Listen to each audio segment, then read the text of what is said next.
এই তুই কি বলতে চাস? হ্যাঁ হ্যাঁ স্যার, আমার বাবা নাই, আমার বাবা সে ছোট্টবেলায় মারা গেছে। আমি বাবার আদর স্নেহ কিছুই পাইনি।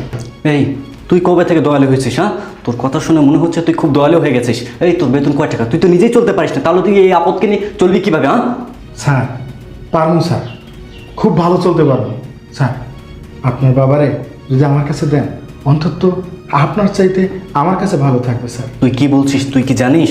তুই কিন্তু আমাকে অপমান করছিস। স্যার এ জায়গায় অপমানের কিছু নাই স্যার। স্যার বাবা মা হচ্ছে বটবৃক্ষের মতো, নিজে রৌদ্রের ভিতর পড়ে অথচ মানুষকে ছায়া দিয়ে যায়।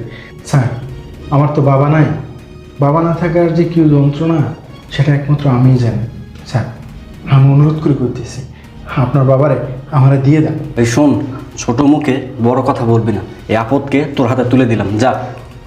বাবা চলেন আপনি, শুনেন এই 1000 টাকা লাগবে না, আমি